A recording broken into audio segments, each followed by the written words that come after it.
अस्सलाम वालेकुम। Biometric passport पर लगी इस चिप पर आपने कभी ध्यान दिया है? आखिर ये हमारे पासपोर्ट के लिए क्यों ज़रूरी है? और आप जिस मोबाइल पर यह वीडियो देख रहे हैं, इस स्क्रीन का इस्तेमाल दुनिया में कब शुरू हुआ था और इसे किसने ईजाद किया था? चलिए आज की वीडियो में ये एक्सप्लेन करते हैं। मैं हूं मुख्तियार हसन और आप देख रहे हैं हसन फैक्टोपीडिया।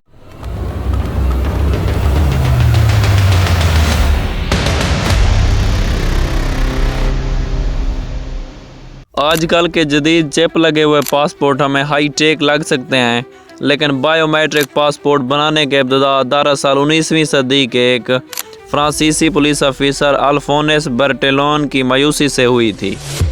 1880 की दिहाई में पेरिस के एक पुलिस स्टेशन में काम करते हुए उन्हें महसूस हुआ कि चूँकि मुजरमों का रिकॉर्ड महफूज करने का कोई मुस्तकबिल तरीका नहीं है, इसलिए मुजरम दोबारा किसी और का रूप धार कर कानून के शिकंजे से बच निकलते हैं।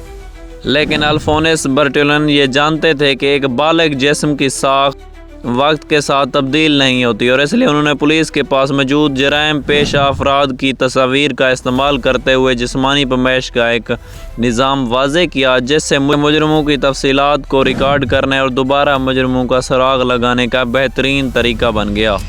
इस सिस्टम की मदद से मशहूर फ्रांसीसी सीरियल किलर जोसेफ वीचर की शनाख्त में भी मदद मिली थी।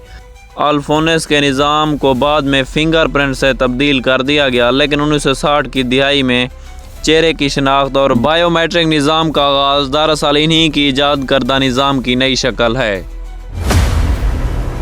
टच स्क्रीन तेज़ी से आम हो रही है और हम इन्हें रोज़मर्रा ज़िंदगी का हिस्सा समझते हैं।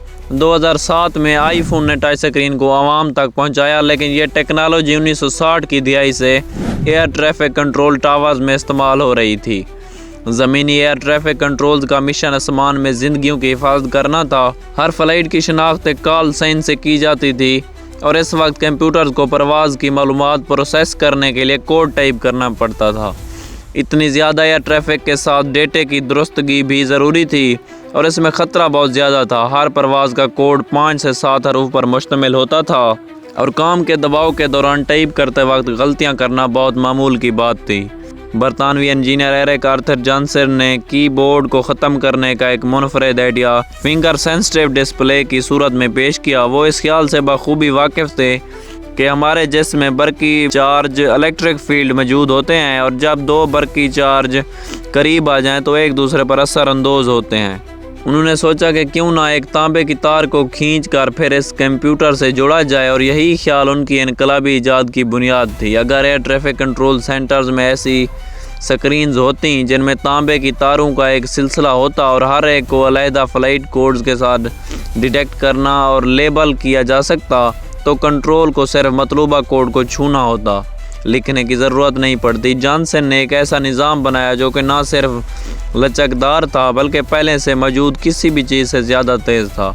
सबसे अहम बात यह है कि इसमें गलतियां का इम्कान भी बहुत कम था। ये दुनिया की पहली टच स्क्रीन थी जिसने हवाई जहाज़ के फ़्लाइट प्लान्स को तेज़ी से एडजस्ट करने की सहूलत फराहम की ताकि हादसों से बचा जा सके।